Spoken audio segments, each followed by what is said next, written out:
Chapter 9, Raja Vidya Yoga. The Supreme Lord said, O Arjun, because you are not envious of me, I shall now impart to you this very confidential knowledge and wisdom, upon knowing which you will be released from the miseries of material existence. This knowledge is the king of sciences and the most profound of all secrets. It purifies those who hear it. It is directly realizable, in accordance with Dharma, easy to practice, and everlasting in effect. People who have no faith in this Dharma are unable to attain me, O conqueror of enemies. They repeatedly come back to this world in the cycle of birth and death. This entire cosmic manifestation is pervaded by me in my unmanifest form.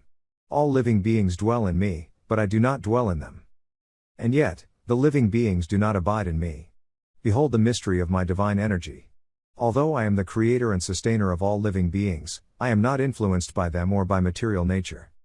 Know that as the mighty wind blowing everywhere rests always in the sky, likewise all living beings always rest in me. At the end of one kalp, all living beings merge into my primordial material energy. At the beginning of the next creation, O son of Kunti, I manifest them again.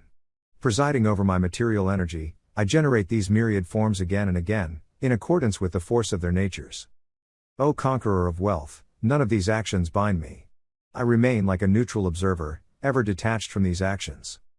Working under my direction, this material energy brings into being all animate and inanimate forms, O son of Kunti. For this reason, the material world undergoes the changes of creation, maintenance, and dissolution. When I descend in my personal form, deluded persons are unable to recognize me. They do not know the divinity of my personality, as the Supreme Lord of all beings. Bewildered by the material energy, such persons embrace demoniac and atheistic views. In that deluded state, their hopes for welfare are in vain, their fruitive actions are wasted, and their culture of knowledge is baffled. But the great souls, who take shelter of my divine energy, O Parth, know me, Lord Krishna, as the origin of all creation. They engage in my devotion with their minds fixed exclusively on me. Always singing my divine glories, striving with great determination, and humbly bowing down before me, they constantly worship me in loving devotion. Others, engaging in the yajna of cultivating knowledge, worship me by many methods. Some see me as undifferentiated oneness that is non-different from them, while others see me as separate from them.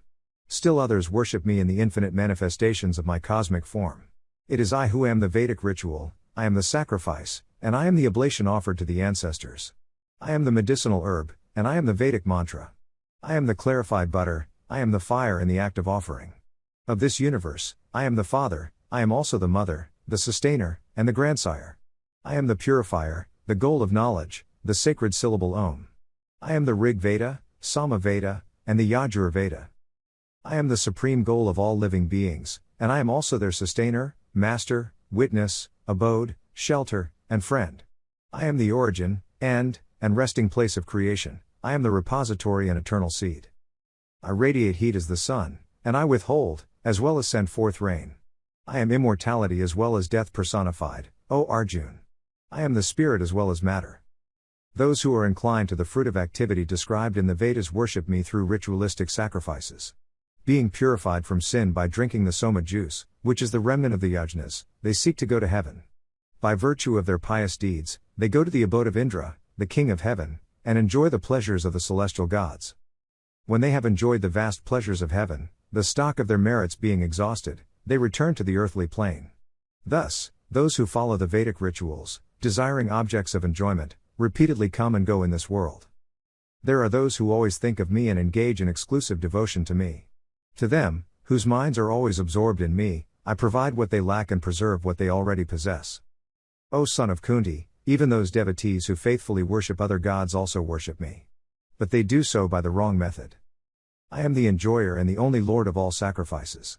But those who fail to realize my divine nature must be reborn. Worshippers of the celestial gods take birth amongst the celestial gods, worshippers of the ancestors go to the ancestors, worshippers of ghosts take birth amongst such beings, and my devotees come to me alone.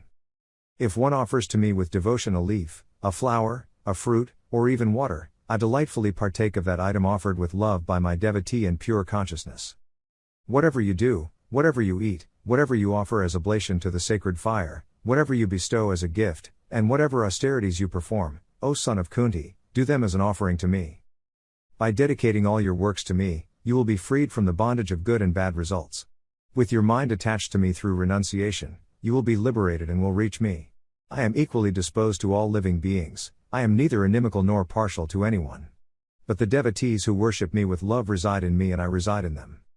Even if the vilest sinners worship me with exclusive devotion, they are to be considered righteous because they have made the proper resolve. Quickly they become virtuous, and attain lasting peace. O son of Kuni, declare it boldly that no devotee of mine is ever lost. All those who take refuge in me, whatever their birth, race, gender, or caste, even those whom society scorns, will attain the supreme destination. What then to speak about kings and sages with meritorious deeds? Therefore, having come to this transient and joyless world, engage in devotion unto me. Always think of me, be devoted to me, worship me, and offer obeisance to me. Having dedicated your mind and body to me, you will certainly come to me.